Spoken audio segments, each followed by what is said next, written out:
My older brother Michael sold my abandoned house for $911,000 while I was across the country building a career.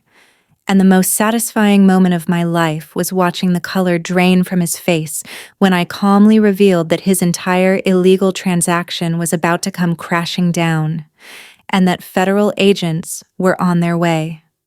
That shocking realization began not in a courthouse or a lawyer's office, but at the annual, brutally competitive Thanksgiving dinner at my parents' sprawling, aggressively beige house in suburban Chicago. I had flown in from San Francisco, taking the first-class red-eye, partly out of obligation and mostly to witness the smug, self-satisfied drama I knew my family would stage. The air was thick with the scent of overcooked turkey and the even heavier aroma of my parents' boundless favoritism toward Michael, who was currently holding court at the head of the antique dining table, polished to a painful shine. $911,000, Mom, Michael declared, leaning back with a sickening grin, tossing the number out like a golden anchor. He addressed my mother, Laura, but his eyes, sharp and predatory, briefly flicked to mine, making absolutely sure the poisoned dart landed. All cash. The market is insane in that part of Nashville. I just signed the final papers this morning. My father, James, a man whose entire personality revolved around stock portfolios and judging everyone else's decisions, beamed with self-congratulatory pride. See, Sarah? He interjected, not even trying to hide his delight that his preferred child was succeeding. That's what happens when you're proactive. Michael saw an opportunity. You let that property sit empty for 3 years. It was an albatross. An albatross. That house wasn't just a house. It was the only thing my grandmother, bless her rebellious heart, had managed to secure solely for me, knowing exactly how my parents operated. It was her quiet, posthumous protest against their decades of relentless favoritism. I had moved to the West Coast to take a high-pressure job in tech law that paid dividends but demanded every waking hour. And while I hadn't lived there, I paid the taxes, the HOA fees, and maintained a state-of-the-art security system, managing everything remotely. It was never abandoned. They knew that. The cruelty wasn't the sale. The cruelty was the public gloating, the implication that I was too scatterbrained and career-focused to manage basic property, and that Michael, their golden boy, was clever enough to swoop in and rescue the asset from my incompetence. My mother nodded vigorously, taking a sip of wine. It's a blessing, Michael. Honestly, Sarah, it was a liability. Michael stepped up. She didn't look at me, but her tone threw shade the size of a redwood tree, implying my negligence justified his grand theft. My younger sister, Emma, the only one who had ever shown me an ounce of genuine empathy, looked genuinely uncomfortable, fiddling with the lace on her napkin. She was the family's resident peacekeeper, too kind to openly defy our parents, but too decent to join their cruel applause. But even Emma wouldn't dare interrupt the family's narrative of Michael's genius and my failure. The house was supposed to be mine, legally, in a simple will that everyone knew about. How Michael managed to sell it was a question I knew the answer to, and it was a masterpiece of deceit. Forged paperwork, a dodgy title company that specialized in quick-close, questionable deals, and the unwavering belief that I was too busy, too exhausted, and too emotionally weak to fight back effectively. They thought they had me beat, but they had utterly underestimated the extent of my resources and the fury of my resolve. They thought this was the end of the conversation. They were so spectacularly wrong. I finally set down my fork, the small clink on the porcelain plate sounding deafeningly loud in the sudden, expectant silence. Michael had paused, waiting for my reaction, a fit of impotent fury, tears, or at least a bitter retort. He wanted the drama to complete his victory lap. Instead, I just smiled. It wasn't a sweet smile, or even a strained one. It was the kind of cold, quiet smile you see on a prosecutor who's about to drop a 5-count indictment. I reached into the interior pocket of my custom-tailored blazer, the kind of subtle power clothing my father would never notice, and pulled out a single, perfectly folded sheet of thick white paper. The only visible text was the dark blue official letterhead of the U.S. District Court, Northern District of Illinois. "That's a wonderful story, Michael," I said, my voice perfectly level, my heart beating a steady, furious rhythm against my ribs. $911,000 is a lot of money. The exact kind of number that attracts attention, isn't it? I slid the paper across the table towards him, past the centerpiece of oversized gourds and candles. "Especially when the property title was never legally transferred to you, and the buyer was an offshore holding company that hasn't paid federal taxes in 7 years. It seems, brother dear, you sold an asset you didn't legally own, and in the process, you committed wire fraud, forgery, and facilitated money laundering." Michael's confident smirk melted away with horrifying speed, replaced by pure, unadulterated fear. He didn't even pick up the paper. He just stared at the letterhead, his eyes darting between the official seal and my face. My parents, however, went straight to righteous anger, their default setting when challenged. "Sarah, what is this nonsense? Put that away. Don't ruin Thanksgiving," my mother hissed.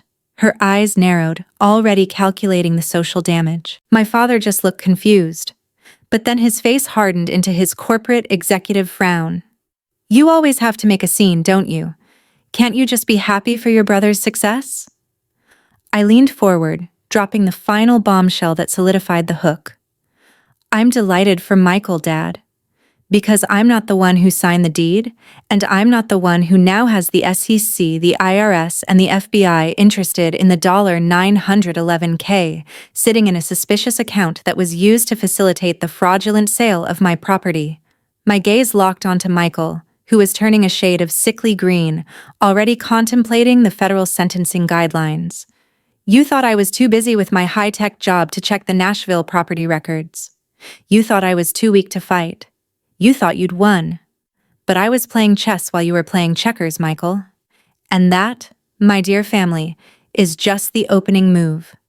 That moment changed everything. It was the silence of absolute shock, the kind that precedes total, unavoidable collapse. And for the first time in my life, I had the upper hand, and I intended to use it to its fullest, most brutal extent.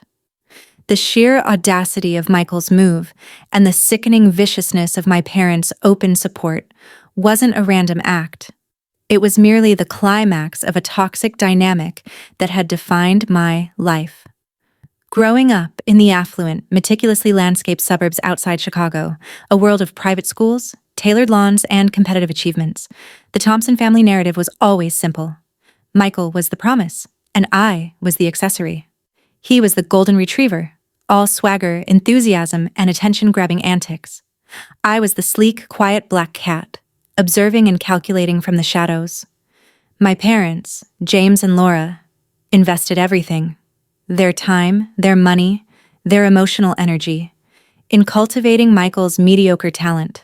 They paid for the expensive tutoring, the private coaching, the networking opportunities at the country club, believing his inherent potential was limitless. I, conversely, was largely left to my own devices, which, ironically, forced me to become fiercely self-reliant and far more driven and successful than Michael ever was.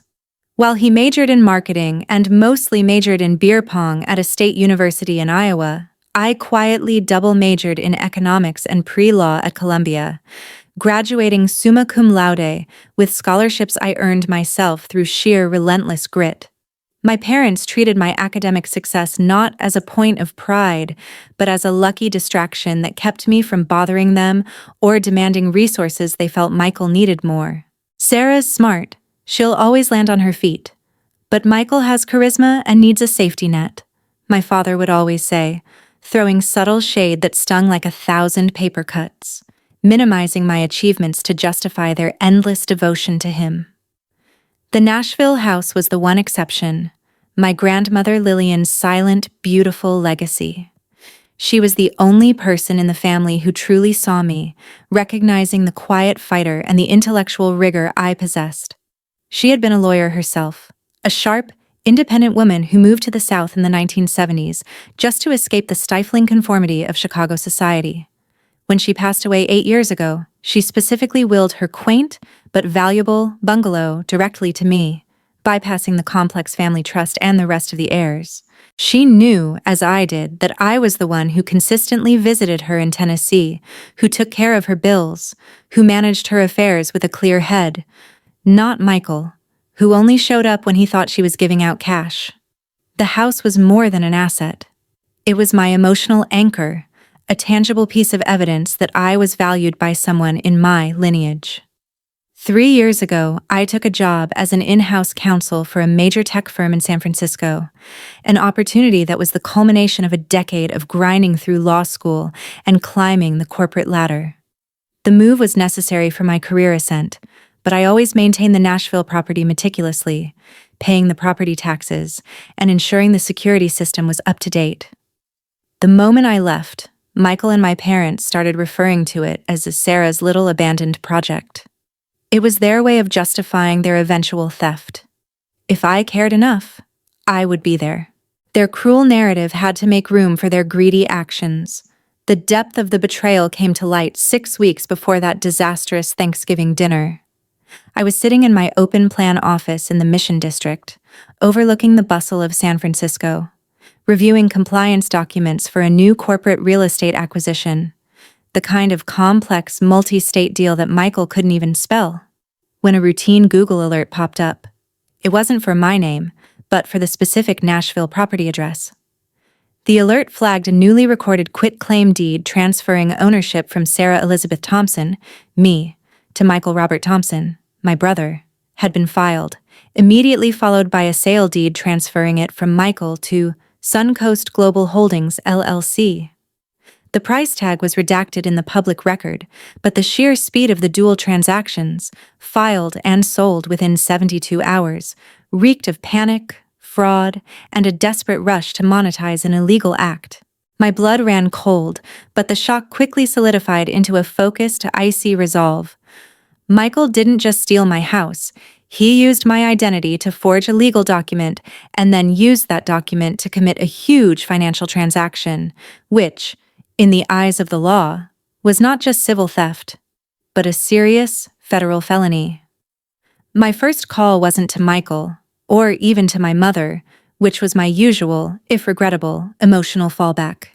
It was to David Chen, the head of the litigation department at my firm, and a trusted, incredibly powerful friend. David was the kind of person who wore $100 sneakers with $1,000 suits, and his network ran deeper than the roots of an old-growth redwood. I laid out the details calmly, professionally, not letting the personal grief cloud the legal facts. He forged my signature on a quitclaim deed. Then he sold it immediately for a significant cash amount to a company that looks like a shell corporation based in Delaware. I need to get the sale voided, of course. But more than that, David, I need him to face the full, unmitigated consequences of a federal felony. I need the hammer of the government to hit them. David listened, his expression thoughtful, his fingers tracing the rim of his porcelain coffee mug. He was running complex scenarios in his head. I knew his tells. Sarah, the easiest route is a civil suit to void the deed, put a lien on the property, and tie up the money. We win, you get the money back. Michael faces a slap on the wrist. Maybe some community service. That's what they expect you to do. That's what they think your limit is. He paused, picking up a pen and tapping it lightly on his desk. But you don't want easy, do you? You want justice that costs them everything they value. And you want to leverage that $900,000 number. I want him to learn that there are consequences for thinking they can just erase me and my inheritance. I confirmed, my voice low but firm, the conviction absolute. I want them to understand that the strength and the network they forced me to build wasn't just for my career, it was ultimately built to protect myself from them. David smiled, a slow, predatory expression that I knew was reserved for opponents about to be financially and legally dismantled. Good. We bypass the civil court for now. We don't want Michael to panic and start moving the funds or hiding the money offshore. This transaction has all the hallmarks of a capital gains evasion, possibly money laundering, and the use of a suspicious shell corporation. We don't just file a civil suit. We anonymously, through a carefully laundered communication channel, flagged the transaction to the IRS and the FBI's Financial Crimes Unit, with the forged deed as the primary trigger. He explained that a forged deed, when used in conjunction with a large, quick cash transaction, especially involving a questionable LLC like Suncoast Global Holdings, elevates the crime immediately from a family squabble to a matter of federal interest. The FBI doesn't care about a small family property dispute. They care about fraud and dirty money. That $911K, Sarah, is the bait. Once they start pulling that thread, especially the tax evasion angle, which the IRS never ignores, the civil case becomes irrelevant. They'll freeze the assets, and then Michael will have a problem far bigger than a disappointed little sister or furious parents. That was the moment the plan solidified. The next morning, I knew what I had to do. For the next 6 weeks, I dedicated my evenings and early mornings to coordinating with David's external contacts, a sharp, discreet forensic accountant named Lisa, and a former federal prosecutor who now specialized in white-collar defense and knew every loophole and enforcement strategy, Jack. We didn't just target the deed, we targeted the money and the method. We compiled every single piece of evidence, the original will of my grandmother Lillian, the meticulous property tax records I had maintained, the countless emails where Michael explicitly acknowledged the house was mine, and the forged quitclaim deed itself. Lisa meticulously tracked the funds. Michael, in his arrogant stupidity and lack of financial sophistication, had deposited the bulk of the $911K into a high-yield savings account under his own name, proudly telling everyone it was his big investment break. That made the money traceable, taxable, and a giant, flashing beacon for the IRS. We were essentially reporting him to the highest authorities in the nation for the very crime my parents were celebrating. The tension during the weeks leading up to Thanksgiving was almost unbearable, a slow-burning fuse. Michael would call me occasionally, throwing more salt in the wound under the guise of casual conversation. Just checking in on my favorite little sister. You should see the deck I'm having built with some of the proceeds from the Nashville flip. That abandoned place was a gold mine. He'd talk about buying an expensive new SUV for his startup and throwing a huge Super Bowl party in February, all financed by my money. I would respond with saccharine calm. "Oh, that's wonderful, Michael. You're always so proactive with money management. Keep me updated on your spending."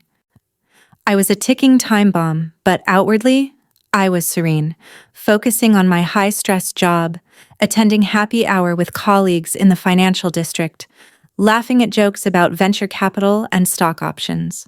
Only David and my legal contacts knew the magnitude of the legal bomb I was preparing to drop on my family. The Thanksgiving confrontation wasn't just about revealing the paperwork. It was about confronting years of emotional abuse, all brought to a head by Michael's final greedy act. The family's ingrained belief that I was disposable, that my success was secondary to Michael's potential, fueled my need for this specific, public, and undeniable victory. I remembered a pivotal moment years ago when I was graduating college as the class valedictorian. My father pulled me aside at the graduation party in our Chicago backyard. He was already drunk on champagne and pride, for Michael, who had just managed to not flunk out of community college. "Sarah," he slurred, putting a heavy, possessive hand on my shoulder, "you'll always be able to get by. You're competent. You're a worker. But Michael, he needs the support. He's got the potential for greatness, for the true American dream." That moment being called competent, like it was the highest form of insult, cemented my path. I didn't just want to get by. I wanted to build a financial and professional fortress they couldn't breach, a life they couldn't diminish. And I had. My current compensation package was 7 figures. I had a custom-built condo overlooking the Pacific, and my professional reputation was ironclad. They had dismissed the wrong daughter, and they were about to pay the ultimate price for their mistake. The days after Thanksgiving were a blur of cold, controlled chaos. Michael, now thoroughly terrified, called me immediately upon returning to his apartment in the city. "Sarah, you can't do this. That money is for my startup. It's a misunderstanding. I was going to pay you back eventually. We're family." "Eventually," I retorted, pacing my penthouse apartment as the fog rolled in over the bay. "You forged my signature on a quitclaim deed. You facilitated a potentially multi-million-dollar money laundering scheme using my legal identity. And you did it because Mom and Dad told you I wouldn't fight back. You thought you could commit a federal felony for $911,000 and I'd just shrug it off and go back to my open plan office, managing corporate mergers." I could hear his breathing quicken over the phone. He was starting to panic, realizing the immense difference between a petty family argument and a full-blown federal investigation. My parents were equally frantic, but their fear quickly morphed back into attack mode, their old toxic pattern kicking in. "You're destroying your brother. You're tearing the family apart over a little piece of property you didn't even live in." My mother shrieked during a three-way conference call James engineered, her voice sounding thin and desperate.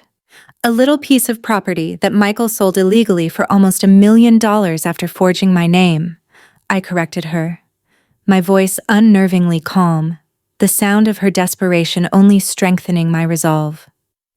"You taught me a long time ago, Mom, that the Thompson family only cares about two things: money and reputation.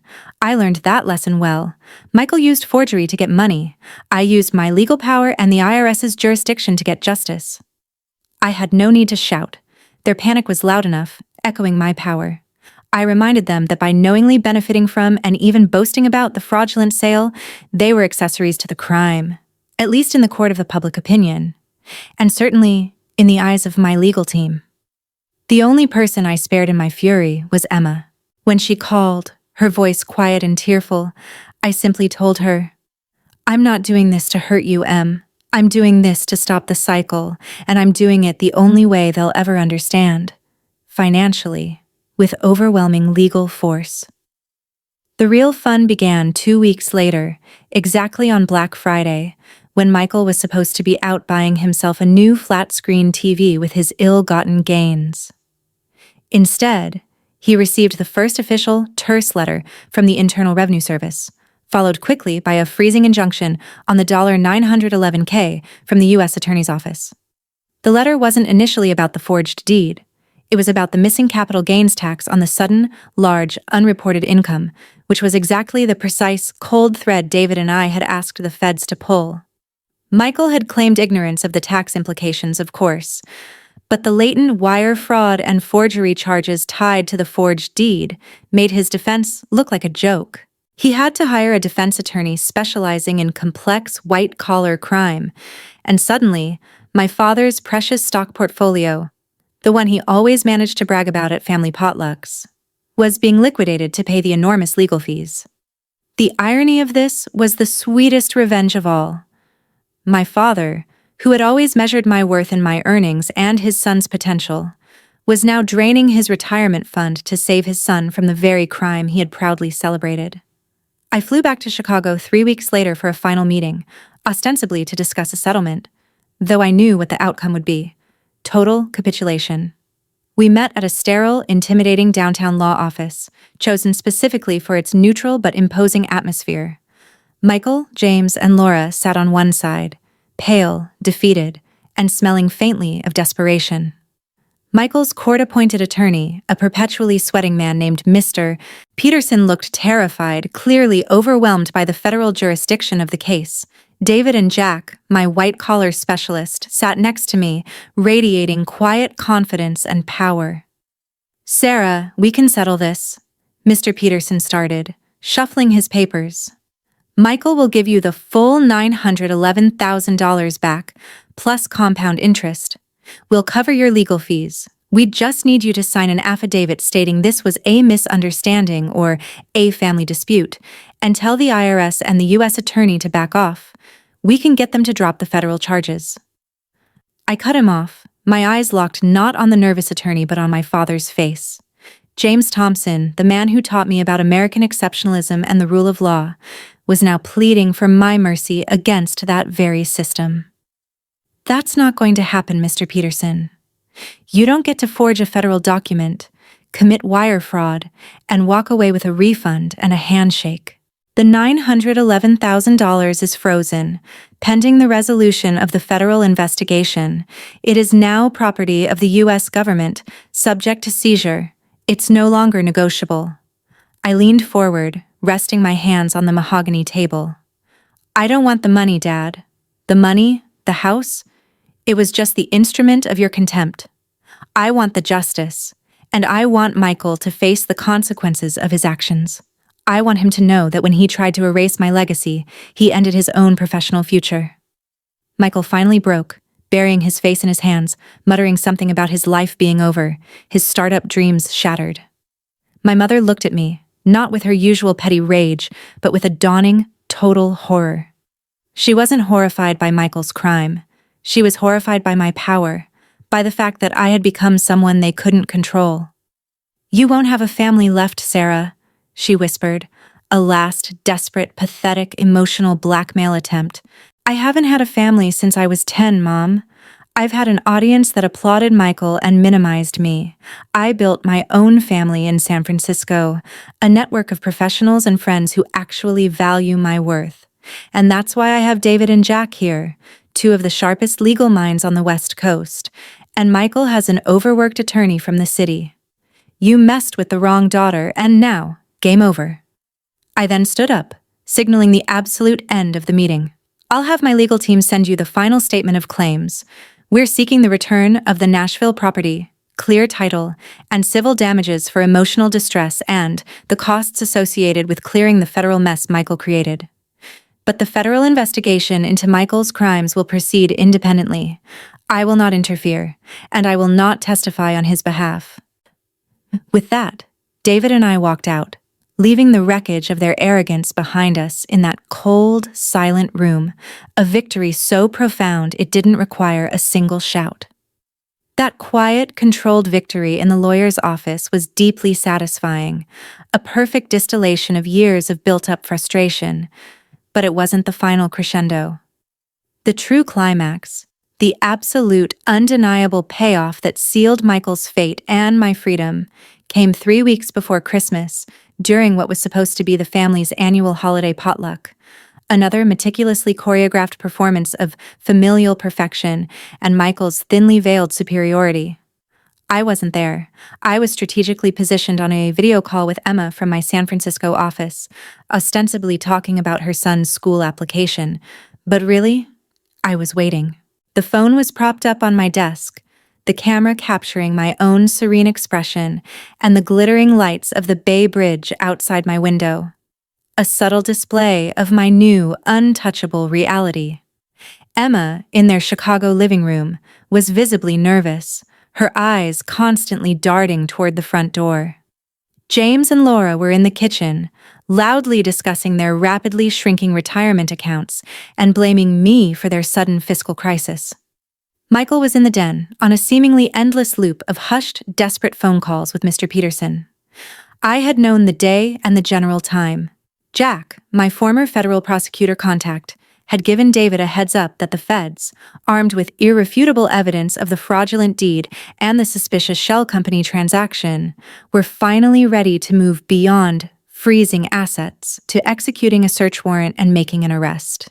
The timing, so close to Christmas, was a calculated move by the government, often used to maximize pressure and leverage a quick plea. I had simply shared the timing with Emma, instructing her to keep her phone on, and pointed towards the main living area. I needed a witness, and she needed to see the truth of their cruelty brought to bear.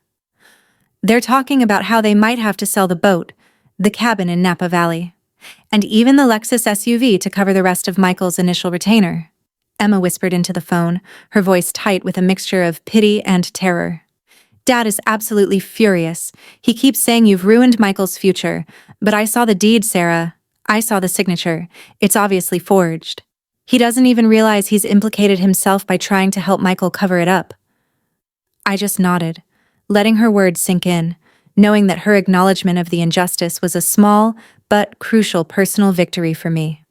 Then the doorbell rang. It wasn't the tentative, polite ring of a holiday guest or a carol singing group. It was a sharp, aggressive double ring, followed by a heavy, official knock that instantly silenced the entire house, cutting through the low hum of nervous conversation like a knife. On the video, I saw Emma freeze, her eyes wide with fear and a strange, almost satisfying kind of expectation. Michael, surprisingly, was the first one to reach the front window, peering out between the expensive linen blinds. He went rigid. The color didn't just drain from his face. It vanished entirely, as if sponged away by a single powerful wave of realization. On my screen, I saw him stumble back, his hand flying to his mouth, a loud choking sound escaping his throat. "Michael, what is it? Is it the caterer?" My mother's voice called from the kitchen, sharp with annoyance over the interruption. My father, James, walked out, drying his hands on a dish towel, his face still contorted in a permanent frown of financial worry. Michael could only manage a strangled whisper, pointing a trembling finger toward the door. Federal agents. They have jackets. And a warrant. They're IRS criminal investigation dad and the FBI. The mention of the IRS was the ultimate indignity for James. My father, still trying to summon his corporate authority, strode to the door, ready to dismiss a solicitor or a delivery driver. He pulled open the heavy oak door, and there they stood. Two imposing figures in dark jackets, one with a subtle FBI logo stitched discreetly over the breast pocket, the other, more importantly, with a prominent IRS criminal investigation badge, the most terrifying people in the world to a man obsessed with money, status, and appearances. "James Thompson?" the FBI agent asked, his voice calm, authoritative, and chillingly devoid of emotion. "We have a federal search and arrest warrant for Michael Robert Thompson regarding wire fraud, identity theft, and tax evasion associated with the fraudulent sale of a property in Nashville, Tennessee.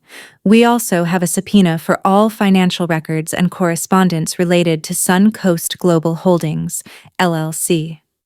My father's towel dropped to the floor with a pathetic sound. His face, usually so ruddy and confident, instantly sagged into a mask of total devastation. He looked small and defeated, watching his golden boy's life crumble right there on the pristine marble entryway he had always bragged about.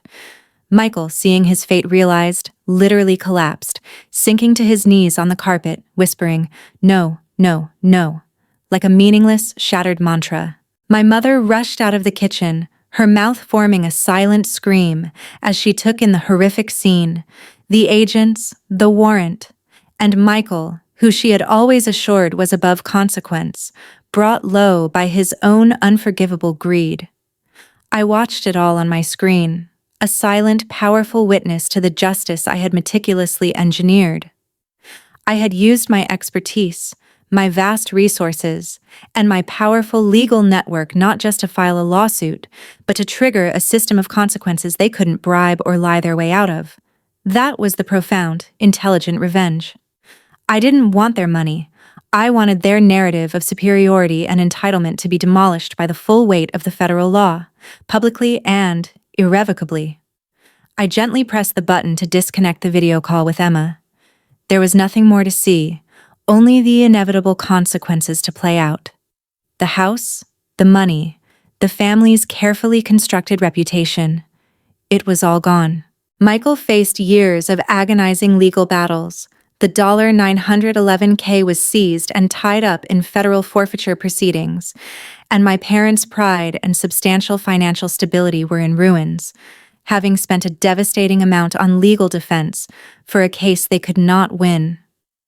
The house itself reverted to me, its title finally clear and officially mine. I eventually sold it, this time legally and ethically, donating the entire proceeds to a nonprofit that helps young women escape abusive family situations and pursue higher education, a final, definitive act of severance and reclaiming my own story. My journey of reinvention was already well underway, but the legal victory acted as a slingshot into the next phase of my life, a profound reaffirmation of my own strength. I had taken a professional risk leaving the stability of my senior in-house counsel role, but David, now a major investor and my trusted co-founder, and I launched a boutique law firm in the heart of San Francisco's financial district, specializing in complex financial fraud, white-collar defense, and cutting-edge tech law. We named the firm Lillian and Company after my grandmother, a permanent tribute to the only person who had ever truly championed my independence. The firm quickly gained massive traction, handling high-profile cases where we often uncovered the exact type of arrogance, entitlement, and fraud Michael had attempted. It was profoundly gratifying work, using my personal trauma and my professional acumen to help others find justice against the powerful and the privileged.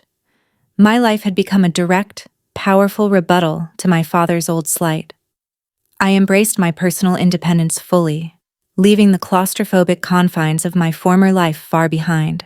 I sold my condo and bought a spectacular modern loft in the city, with floor-to-ceiling windows and a view that stretched for miles across the bay, a far cry from the cramped, unappreciated corner of my parents' house. I finally took that advanced photography class I had put off for years, finding a creative outlet that wasn't about deadlines or depositions, but about capturing light and truth. I started dating seriously again, connecting with people who valued my strength and my mind, not my compliance. I was truly living the American dream as it was meant to be, self-made, independent, financially sovereign, and completely free from the emotional and financial shackles of inherited toxicity. The final piece of the puzzle, the true emotional closure, came 8 months after the arrest. David and I were at a chic rooftop bar in Seattle for a major tech conference, enjoying a perfect, cloudless summer evening. We were celebrating a major corporate victory that netted our firm a significant bonus, sipping complex cocktails, watching the ferries glide across Puget Sound, and the lights twinkle from the Space Needle. I heard the final outcome on Michael's case. Through the grapevine, David said quietly, swirling the ice in his glass, his expression unreadable. He pled out to 2 federal felonies, massive probation, heavy fines, and a staggering amount of community service. The $911K is gone, forfeited to the state, and your father, James, is facing a severe, non-negotiable audit for funding Michael's defense with unsourced funds. He lost his boat, Sarah, the one he always bragged about at the Super Bowl parties. He's financially crippled. I looked out at the vast expanse of the city lights, the sheer scale of the world now completely dwarfing my old family drama. It's over then. Truly over, I murmured, a profound sense of peace washing over me, a stillness I hadn't realized was possible.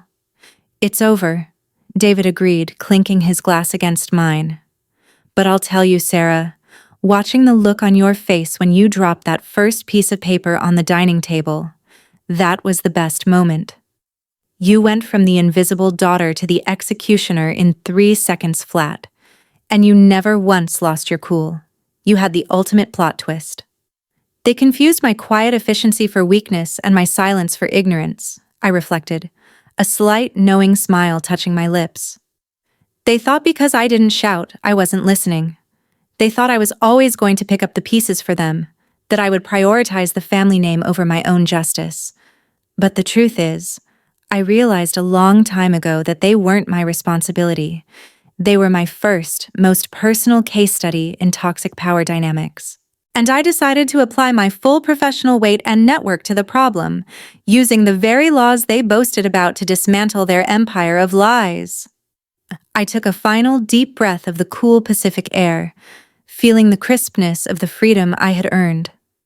The Thompson family was a ghost now, a faded memory of a life I had definitively closed the door on. My sister Emma and I maintained a quiet, fiercely loyal relationship based entirely on our shared understanding of the past, but I had severed all ties with James, Laura, and Michael. I had achieved more than just revenge. I had achieved complete sovereignty. I raised my glass to the glittering city skyline of Seattle, a vibrant, modern image of endless opportunity and a future that was entirely and brilliantly my own. I took my shot and rebuilt my life.